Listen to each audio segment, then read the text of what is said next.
Yeah, I think the key for sort of changing the culture and the key for ultimate success is really belief, love, and grit. So if you have, in the thing when I arrived to campus, before I ever saw the UC San Diego swimmers train one day in the water, I hadn't seen them in the water yet, I said, I can guarantee you one of our biggest challenges is that you guys, many of you aren't believing right now. You aren't believing in human potential. You aren't believing in your potential. Because we're in a sport that if you change technically one small thing, a little bit higher catch, a little bit lower with the kick, more thorough kick, the outcome can radically change later on. And that's just the beautiful thing about our sport. So I do think belief is like the first thing. So you got to believe that big things can happen.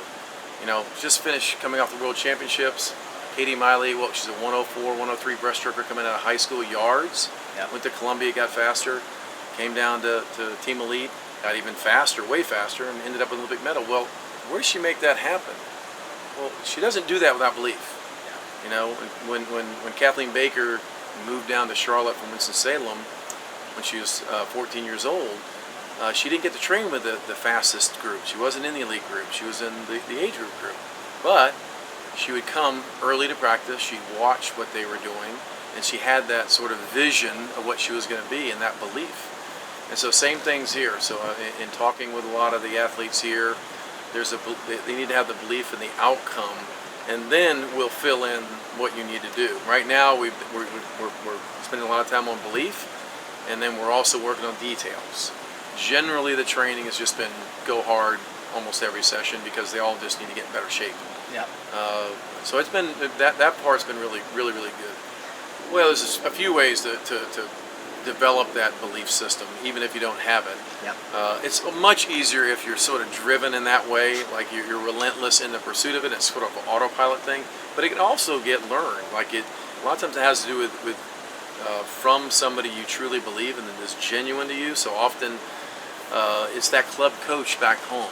Every Olympian I've had, and I've had 50 or so now, every Olympian I have, they remember when that coach had that conversation with them that you can do it. And they didn't say it in a flippant way. They said it in a genuine way. And I don't believe personally it's too late when you're in college. I told Earl Edwards when he hired me, I said, look, UC San Diego is going to develop USA Olympic swimmers. It's going to happen. And I can tell you it's going to happen because I've seen it happen everywhere I've been. And it doesn't just happen to the fast guys that are already fast and they move in. It happens to the people who are there that are willing to do the technical things, the technique changes it takes to make the big strides. And this happens all the time too. It's pretty, the Navy SEALs are like right over there. Oh, seriously? Yeah. The Navy SEAL base is Coronado's right over here. And so they're flying all the time over here, which I love, by the way. It just gives me energy to think, there's a badass flying in a helicopter right now. Very cool. Grit is something that is, again, it's one of those things that if you sort of have it, it's great. Like if you have this sort of predisposed position in your body that you're so focused and so determined on what your outcome is going to be that you really don't let things get in the way of where you're going to be. That's happening all over this campus all the time right now academically.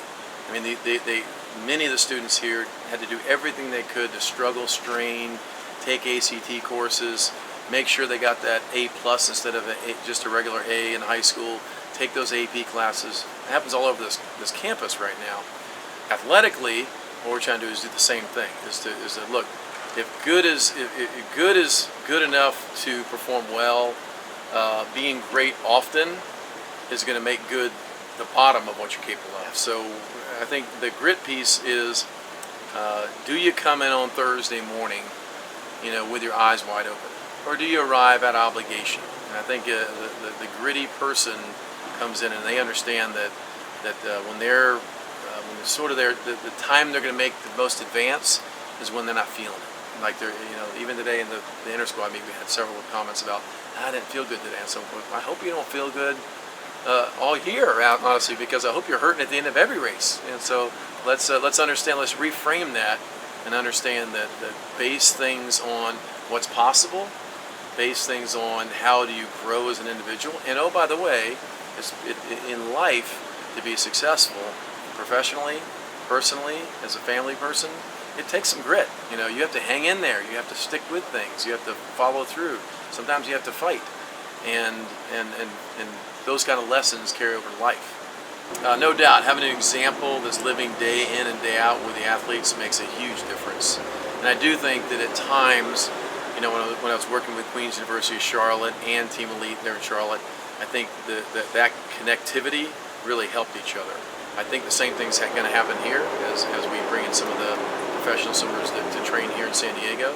But for right now, the most important thing is that these athletes that are on the UC San Diego team, that they understand they don't need to wait for any superstar to arrive in the door. They can become a superstar by going the extra mile. And very seldom does the highest level of excellence happen just doing the routine that's required. You know, in college there's a 20-hour limitation to what we can prescribe and implement. There isn't any of the best athletes that can do everything they need to do to be truly excellent just in those 20 hours, because they need to stay after for half an hour and do some extra core work. They need to do some extra stretching. You need to arrive early to make sure that you've activated properly. All these kind of things that you got to do in and around what is offered, and that is really the sort of the X factor in high performance. It's not just doing the routine; it's what you do above and beyond. You know, if you're not excited, or a set you did that wasn't acceptable, then redo the set or redo the last swim of the set. That's when you begin. This grit becomes to grow legs and start taking off. The first one comes to mind that exemplified that characteristic. Surprisingly enough, is a sprinter. Guy that first got to break 19 seconds into 50, Fred Bousquet. You know, Fred arrived from France, hardly spoke English, wasn't that fast a swimmer, 50.700 freestyler, but the guy would come in early. He would stay after. If he didn't accomplish something, he would do it over and over and over again. And he had watched Bill Pilsick and Dean Hutchinson, sort of in the tradition of Auburn, work on what they weren't good at. So I think that's one of the things that I hope to develop here at UC San Diego, is to have some of those examples, to be able to point to those and go, this is what happens. You know, on the women's side, I remember, Maggie Bowen. Maggie Bowen was a world champion in the 200 IM. Never made the Olympic team, but was an amazing, heavily committed swimmer. That there was a day in practice we did 3 200 IMs on 3:30 from push. She was start off 159. 158.2, 157.7 from a push on 3:30. It wasn't like it was on 8 minutes. Yeah. Okay. Yeah. So she probably never swam as fast as she probably could have swum, but that's the way she came in every day, sort of with just eyes of fire. You know, Kathleen's like that. Katie Miley's like that. I mean, honestly, you look at many of the best swimmers I've coached. That's almost requisite if they're making the sort of that Olympic level. We did a camp last March here, and watching Nathan Adrian, who's an incredible veteran, he'd come in and he would say, you're going to go with me with the short guys, you're going to go over there with John or Ben, I can do the distance workout. He said, I need to go with John today. I'm like, that's awesome. So it's, you just saw that, here's this guy that has nothing to prove anymore, but he's going that extra mile, and we can learn from other people. You don't have to be just the examples at our own pools. There's no doubt, especially because we're at a place people want to come visit, so that helps. Yeah. So, Anthony Irvin was here a couple of weeks ago, and I had him talk to the team, and really his message resonates so well now in this point in his career, because it's all about doing the extra thing. That's what he talks about. Like you it's not just the thing you do, but Anthony is a guy that went back to the foundations. He relearned a dive 8 weeks before the Olympics to have the best dive of his career in the final heat. I mean, Rowdy makes the call on TV, and I get chills to this day listening to it, because I experienced it without hearing Rowdy, and I knew as soon as he dove in the water, my hands went up, he's going to win. I knew he was going to win. And to have that humility to say, okay, I'm going to go back to basics, but yet have that determination to say, I'm going to do the extra thing. Oh, by the way, he's the smallest guy in the field. He's the guy that probably a lot of people counted out. I mean, nobody counted him to beat Manitou. And what did he do? Well, he beat Manitou by 1/100th. So, so we'll have people come in and visit, and if not, train with us. And I'm excited to be out here right now. I've been talking to Eric Chanteau, kind of re-kicked up things with him. He just beat cancer for the second time, and so he is talking about gritty. He's a guy that trained for the 4 IM all my Auburn days, and then became, the world record holder in the breaststrokes. Yeah. So it's like, the reality is you never know where you land, but if you're always growing in the process, the chances are you're gonna like where you are. Well, sounds sort of trite, I guess, at times. Love your thing. Well, literally today when I was talking with the Mission Viejo swimmers that were visiting the practice today, that's what I encouraged them. I said, what you can do is fall in love to one degree further with the sport. And how do you fall in love? Well, you fall in love, by looking at the beauty in it. The beauty in it is that you get to be the one that can make most of the decisions as to what level you're going to be.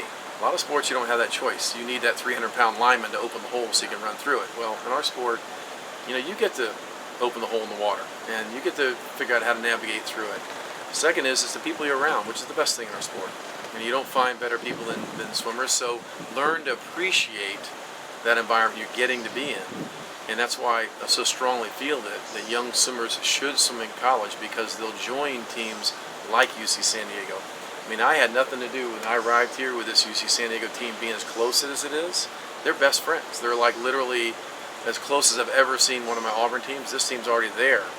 And they're just now going through some of the next levels of trials and challenges that I'll put in their way. And as they go through those trials and challenges together, they're going to grow even closer. So it's going to be a great environment.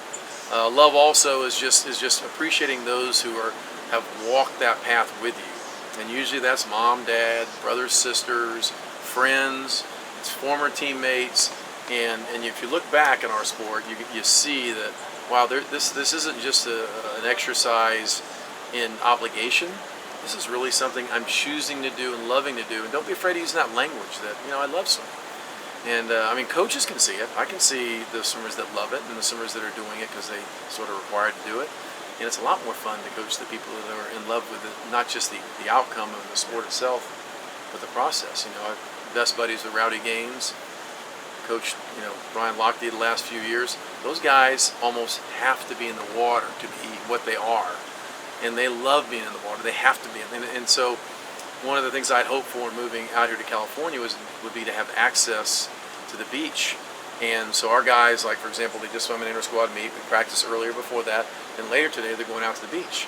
And my conversation with them is to get out there and body surf, get out there and surf, get out there and enjoy the water.